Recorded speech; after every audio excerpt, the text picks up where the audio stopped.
A decision at last. The Speaker and the Prime Minister fixed the date to debate the reports by presidential commissions after party leaders fail on an agreement. Election on hold. Supreme Court issues an interim injunction preventing local government polls at the Alpitiya Pradesh Sabha. On alert. Warnings on adverse weather issued by the Department of Meteorology. Rainfall of over 150 millimeters expected in most parts of the island tomorrow. At present, there is a low-level atmospheric disturbance in the vicinity of Sri Lanka. Some respite. Sri Lanka's inflation eases to 5.8% in January. Chinese threat. The CIA speaks about China's efforts to exert covert influence over the West.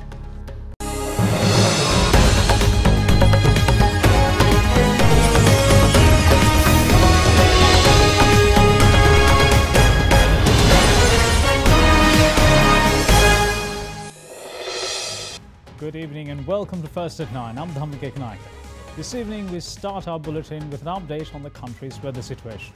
Now, the Department of Meteorology predicts rainfall of over 150 millimeters in most regions of the island in the next few days.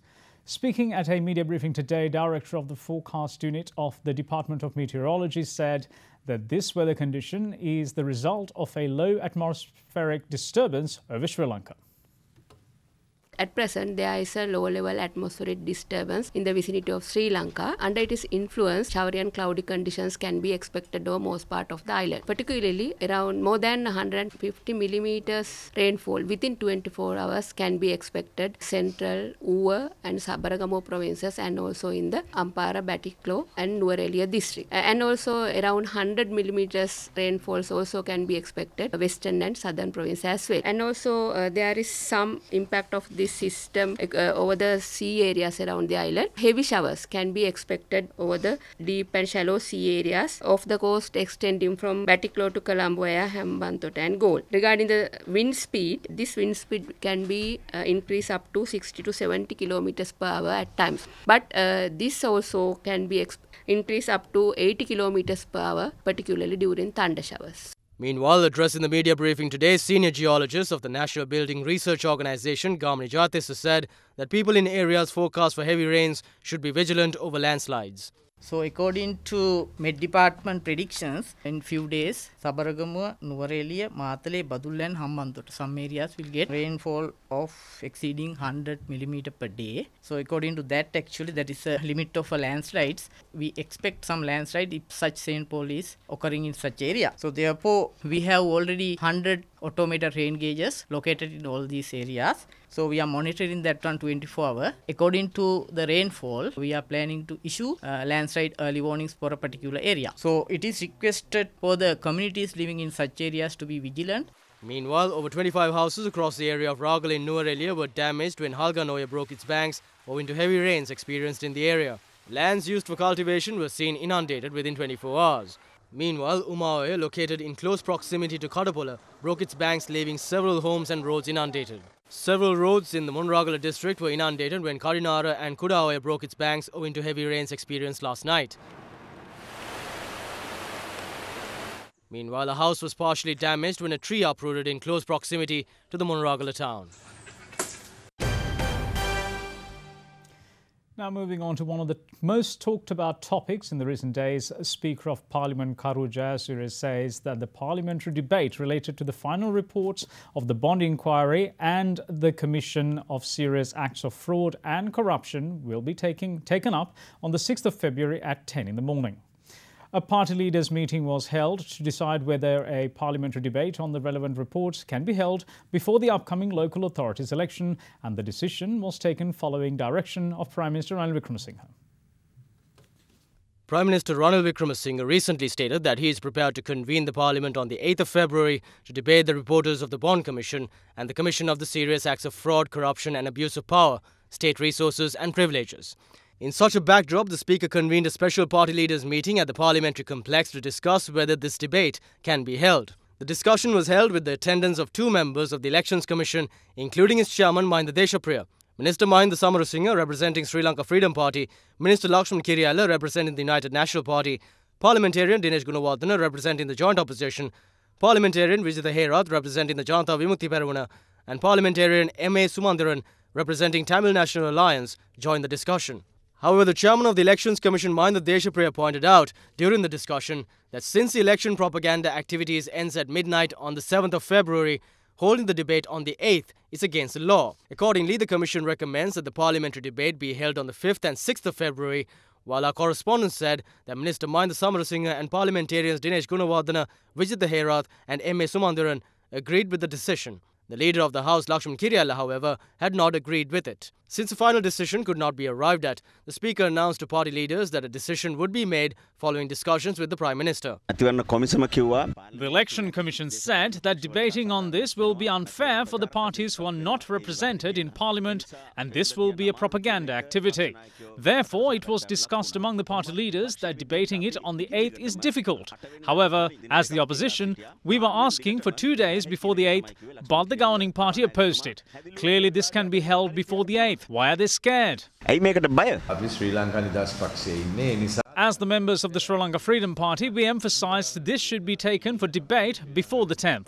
Chairman of the Election Commission said it can be held either on the 5th or the 6th. However, it was finally decided to hold the parliamentary debate on the report of the Commission of Serious Acts of Fraud, Corruption and Abuse of Power, State Resources and Privileges, as well as the Bond Commission on the 6th of February at 10 a.m.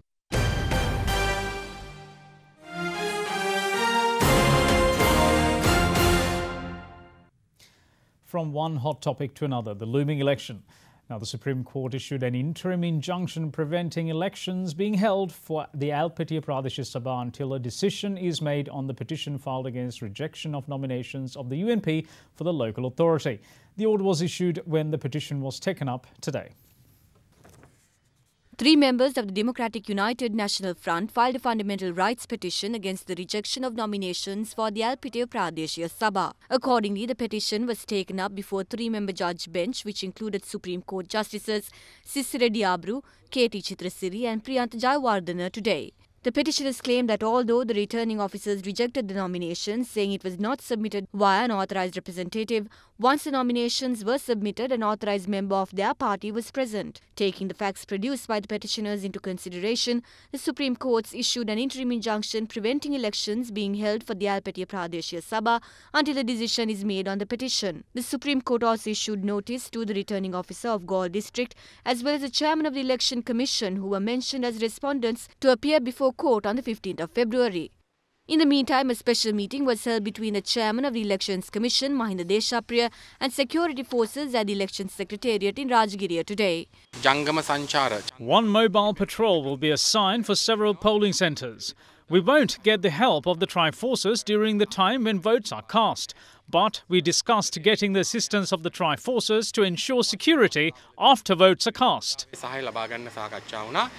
Meanwhile, locals of Gamanipura in Hatton engaged in a protest to cast their votes for the Dikoya Urban Council for 40 years. They opposed removing them from the Dikoya Urban Council through the delimitation process and being placed under the Norwood Urban Council.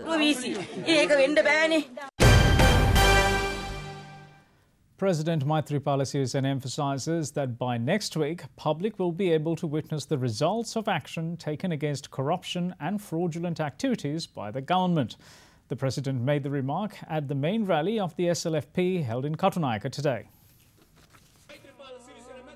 SLFP organised another campaign rally today in Katunayake ahead of the local authorities election. It was held under patronage of SLFP's chairman, President Maithripala Sirisena.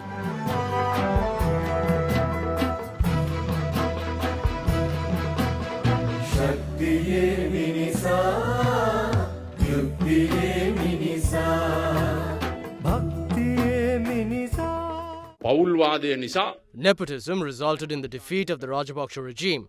And when I never allowed nepotism within the party after being appointed as a chairman, They formed their own party to carry on with it. The Rajapaksa family had breakfast together on every Wednesday since 2013. That's when they made decisions on government policy, economy and even appointments. They've established GLP Resource Party to do all of that again. They are criticizing the bond report in Rajapaksa campaign stages. They are under the impression that only certain UNP members are responsible for this. I should emphasize that those who are responsible in the bond issue from the Rajapaksa regime as well as UNP won't be able to save themselves from it. We are already proceeding with introducing laws and amending the current ones. You'd be able to see the result by next week. We will surely win the election. We will secure the win in Northern Province, Eastern Province and throughout the country. Prime Minister Ranil Wickremesinghe emphasises that legal action will be taken against members within the current government with regards to fraudulent activities before the same is done for members of other parties. The Premier made the remark at the United National Party's main campaign rally today. Another campaign rally organised by the UNP was held in Gampaha today under the patronage of the party leader Prime Minister Ranil Wickremesinghe.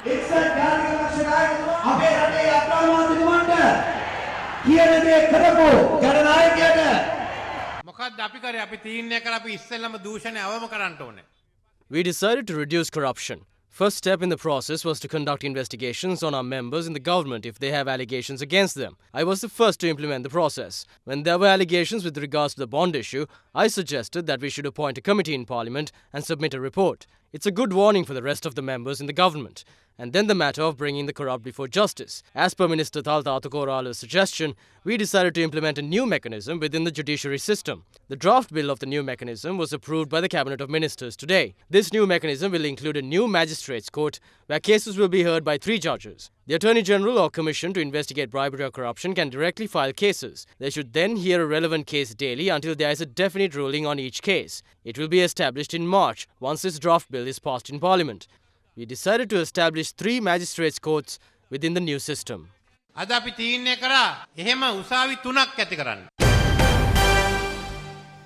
the former President Mahinda Rajapaksa affirms that the present government has left the country in massive debt. The former head of state was addressing the rally organised by the Sri Lanka Podujana Peramuna in Godakavela today.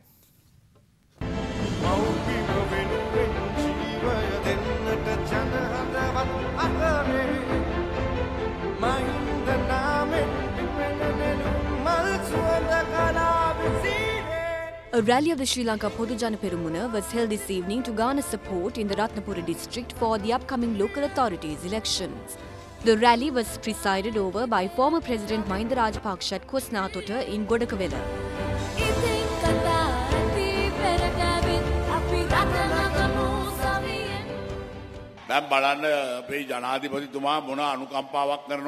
Look how compassionate the president has become. After 3.5 years, he just found out that pepper is being imported to the country and that is why the prices are affected. He said he will stop importation on the 10th of February, but if it was me, I would have stopped imports immediately. Now they will bring in pepper to last a year. We built a country, we ended a war. They said they will make a change and has now left the country in massive debt. They have taken loans 2 times more than we did and has done nothing for this country. The president is saying that the money which came to this country has been put into companies belonging to friends of these MPs. This is not me who is saying this. It is the president who says that they have stolen. He said that there are thieves in there and have stolen in no less than a month after coming into power. This is what the president is saying about the Prime Minister, not me. This is the state of the country. Therefore, you all have a responsibility to not be fooled. The former president attended another public rally held at Mount Lavinia last evening. The public rally saw the participation of candidates representing the SLPP from the Colombo district. Meanwhile, the former president pledged his support to an independent group contesting under the symbol of the motorcycle yesterday. The event was organised by the Sri Lanka Podujana Peramuna and was worked off in Maharagama last evening. Leader of the JVP, Anurukumara Dissanayake, is of the view that politicians have made politics a profitable business in the country. He made the remark at a public gathering in Trincomalee today. Prime Minister Ranil Wickremesinghe said he will catch all the thieves once he is appointed to the post. He even said that he is going to recover all the stolen wealth to develop the country. Did he catch any thieves? No, he protected them. And the government, which claimed they'd catch thieves, stole everything. Take a look at the bond robbery. These are called white-collar robberies. The politics have become a profitable business for politicians these days. This is the most profitable and respectable business at the moment. Being a parliamentarian is a license to carry on with fraudulent activities. මේ මන්ත්‍රී ධූරය කියලා කියන්නේ හොරකම් කර ගැනීම සඳහා ලබන licence එක. Minister of Ports and Shipping Mahinda Samarasinghe emphasises that although President Maithripala Sirisena is ready to establish an SLFP government with the support of the 96 UPFA parliamentarians, he will not turn a blind eye to individuals responsible of fraud. Addressing a media briefing organised by the SLFP in Colombo today, the minister also touched on the subject of revoking former president's civic rights. He has been named as the sixth party with regard to the ITN issue in this report. The report has been sent to all the relevant parties, such as the Attorney General and Commission to investigate bribery or corruption. The report mentions that a person who is sentenced to prison for 6 months or death penalty cannot contest as a public representative for 7 years. That would naturally strip them of their civic rights. What they have recommended is that stripping someone of their civic rights for 7 years is not enough, and that there should be a revision of laws so that the responsible should not be allowed a seat in parliament. Meanwhile, various views were expressed in the political arena ahead of the upcoming local authorities election. There is no point going after GLP Idris's party if you want to establish a SLFP government. If all of the 96 parliamentarians make a request from the President to establish a SLFP government, we can do so even by tomorrow morning itself. Many don't even know the composition within Parliament. Don't challenge us, because if you do, we will establish a government not just with 125 members, but with 130 members.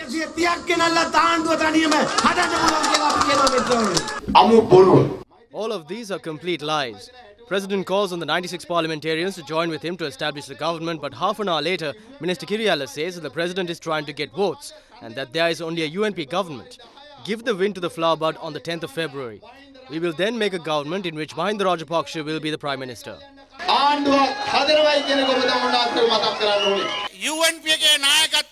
The UNP leaders have been caught red-handed while stealing. Meanwhile, some have struck deals with the UNP. Sometimes they would support Basil, Namal or Blue Party, and other times their support is with the Prime Minister. That's the deal. Don't even think about asking for help after giving us a defeat in the election. All the local government bodies are funded by the relevant ministry. That's why you should cast your vote to us if you want your local government body to have the necessary funds. Villages can be developed only by the provincial councillors attached to the UNP. Flower Bud can't do anything because we are the ones who release the funds. The Prime Minister gives the necessary funds only to the UNP local government body.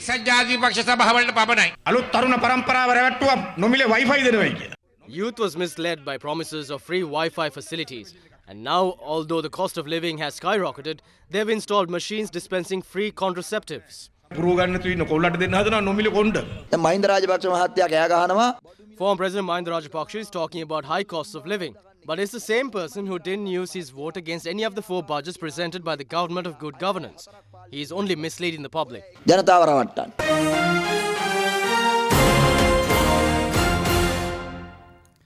Let's now take a look at other stories making news across Sri Lanka.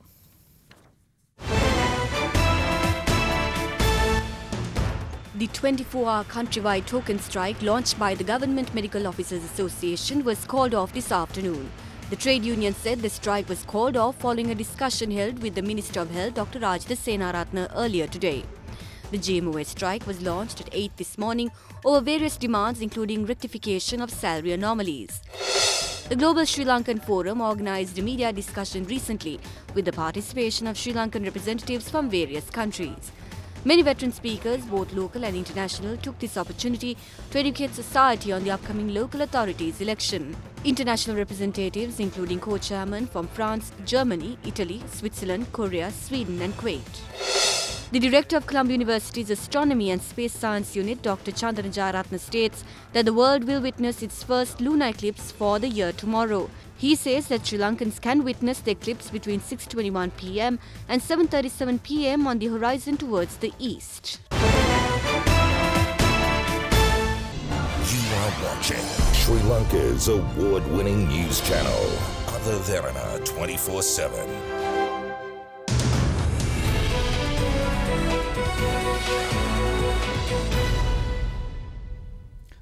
Welcome back. You're watching First at 9. Now, the year-on-year inflation as measured by Colombo Consumer Price Index is 5.8% in January this year from 7.1% in December in 2017. Issuing a communique today, the Department of Census and Statistics added that the Colombo Consumer Price Index in the month of January decreased by 0.05% compared to the month of December last year. The decrease in the index point was due to the decrease of food and non-alcoholic beverages items by 0.61%, an increase of non-food items by 0.55%.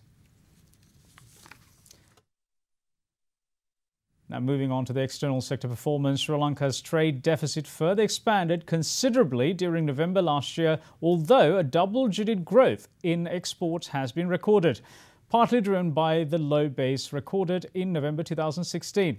According to the central bank, export earnings saw an year-on-year increase of $889.9 million in November, while expenditure on imports increased to $208.3 million compared with the corresponding month of 2016.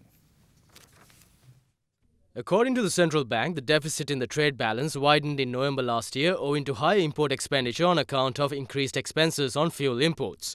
CBSL added that earnings from exports saw a 12% increase, mainly led by higher earnings from textiles and garments.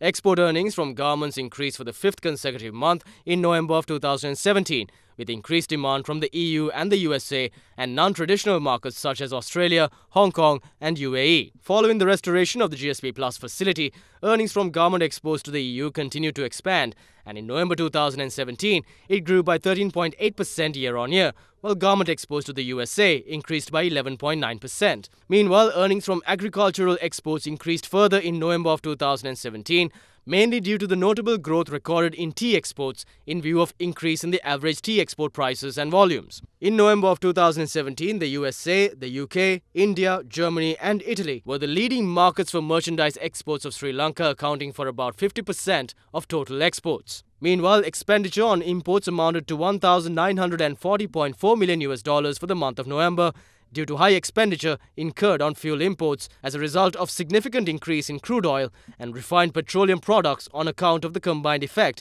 of higher prices in the international market and increased import volumes. India, China, the UAE, Singapore and Japan were the main import origins, accounting for about 58% of total imports in November of last year. A leaked government document suggests that the UK economy will grow more slowly outside the European Union, no matter what deal is struck with Brussels. An American news website reports that the Whitehall analysis found growth over the next 15 years could be up to 8% lower than if the UK stayed in the EU. The document is said to look at the likely impact of different scenarios. According to the American news website, the leaked document was titled EU Exit Analysis Cross-Whitehall Briefing and drawn up for the department for exiting the EU. It says growth would be 5% lower if Britain negotiated a free trade deal and 2% lower even if the UK were to continue to adhere to the rules of the single market. Meanwhile, the European Union agreed yesterday to offer Britain a 21-month transition period after Brexit next year, during which it will keep the status quo of EU membership without getting a vote. Britain is set to leave the EU in March of 2019, and the remaining 27 member states have now prepared their joint stance on what they expect of London during a transition period until the end of 2020. The European Union's chief negotiator Michel Barnier told reporters after the meeting that EU laws would continue to apply to Britain during the transition, while the country would remain under the European Court of Justice's jurisdiction. Now, Sri Lankan shares notched a near three-week closing high today, led by market heavyweight John Keel's holdings, but political uncertainty ahead of the local authorities election next month weighed on sentiment. The all-share price index ended up 0.35% at 6,476.41, its highest close since 11th of January. The index rose 0.19% last week, recording its first weekly gain in 3. Let's now cross over to Meshu Fernando from the Colombo Stock Exchange with more details from the trading floor. The market capitalization at the end of the day was 2,961.46 billion rupees. Top 5 gainers of the day were S&B Leasing, Non-Voting, City Land Development, Jana Shakti Insurance, HVA Foods, and Bearwell Resorts, while the top 5 losers were Adam Investments, Swarna Mahal Financial Services, Trade Finance and Investments, Mala and Phipps, and Carson's Cumberbatch. Today's foreign purchases were 151.86 million rupees and foreign sales were 133.38 million rupees.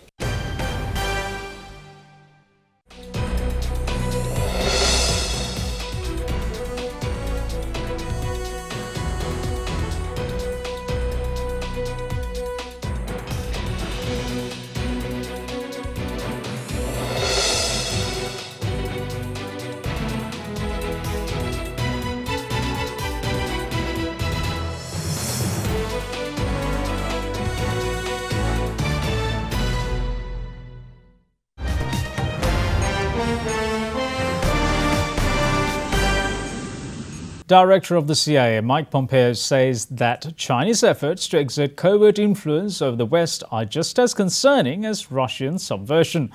Pompeo was a hardline Republican congressman before becoming CIA chief.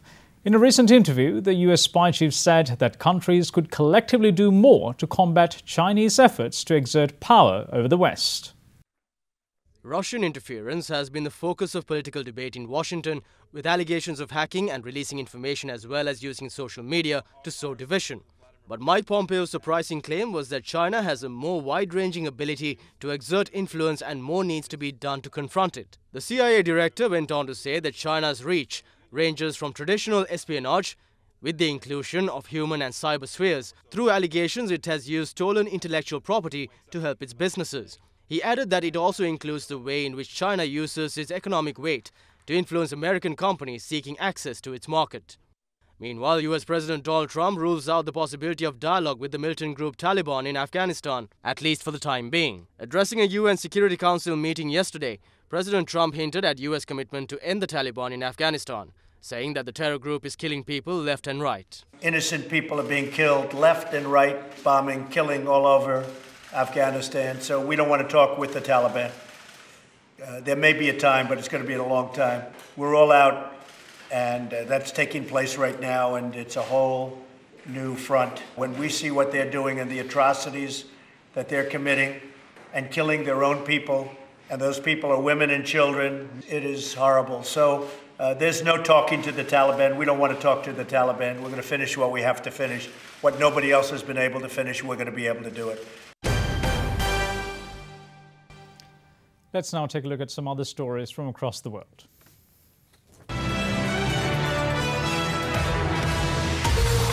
China and the African Union dismissed yesterday a report in French newspaper Le Monde that Beijing had bugged the regional bloc's headquarters in the Ethiopian capital. An article published last Friday in Le Monde quoted anonymous AU sources and reported that data from computers in the Chinese-built building had been transferred nightly to Chinese servers for 5 years. At least 36 people died when a passenger bus fell into a river after losing control on a narrow bridge in India's eastern Murshidabad district of West Bengal state yesterday. The late response of the state administration fumed the locals who torched some vehicles and broke window panes of a police bus. Locals charged that the police came over an hour late at the accident spot and was visibly unprepared and clueless on how to proceed. Schools, clinics and food distribution centers in the Gaza Strip were closed most of yesterday by demonstration by thousands of employees of the United Nations agency that serves Palestinian refugees.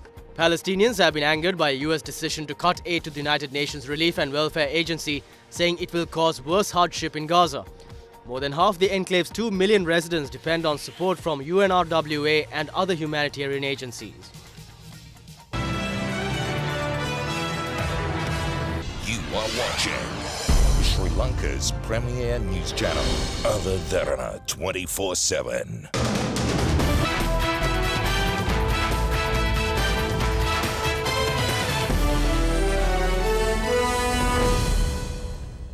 Time for sports. Now, President of Sri Lanka Cricket, Tilanga Sumudipala, paid a visit to the proposed Jaffna International Cricket Stadium and Sports City site in Mandathiv over the last weekend.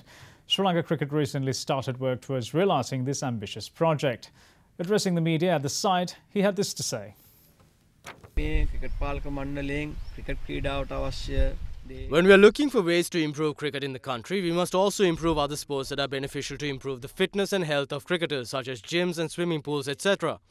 And just like it helps with cricket, this city is being built for other sports as well, like hockey, football, rugby, basketball, etc. It's a city built for sports, the sports city of Jaffna. But we can't just make up plans for this without the advice of expert architects. That is the objective of this visit, to assess the necessary requirements in order to build this sports city.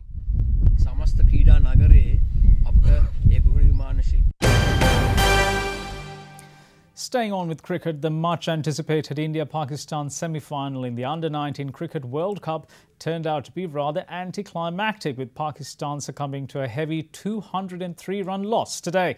Australia's Under-19s will take on the Indians in the final to be played on Saturday. Indian Under-19s won the toss and elected to bat first. The decision was very much justified, with the openers putting on 89 for the first wicket. Both of them were unable to capitalise on good starts and fell in the 40s. Shubman Gill played the star innings of the match with an unbeaten 102, helping India to 272 for the loss of 9 wickets. In their reply, Pakistan Under-19s never looked like putting up a fight, even from the start. With the innings' highest score being a mere 18 runs, Pakistan folded in the 30th over for a paltry 69, sending Indian Under-19s to the final against Australia on the back of a 203-run victory. Who is it? Take one guess. It's Mr. Gill. You are watching Sri Lanka's #1 news channel, Other Derana 24/7. Let's cross over to Katrina Chang at the Other Derana Weather Centre with your forecast first, evening edition.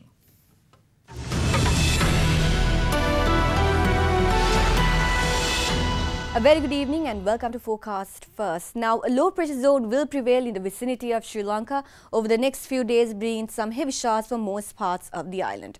Temperatures will vary between 20 and 28 degrees Celsius, with high precipitation zones to prevail in the central region of the island as well as the east, moving towards the western region of the island. Areas of Jaffna and Vaunia, however, will experience some favourable weather conditions, with thundershowers to be expected in the coastal regions of Trincomalee and Batticaloa. Moving downwards, some thundershowers can be expected in the areas of Kandy, Colombo and Galle. That is it from your weather centre tonight. It's now time to take a look at your city-by-city forecast.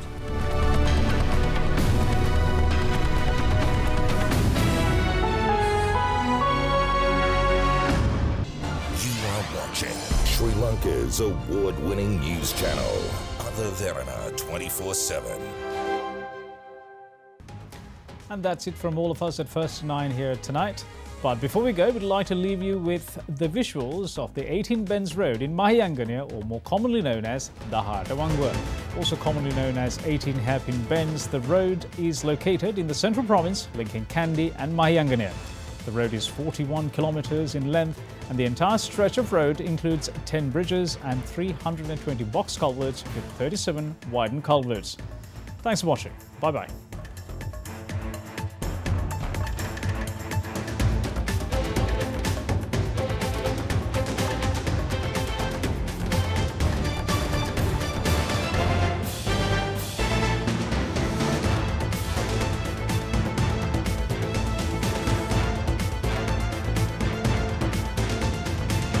Bringing you the news and information 24 hours a day.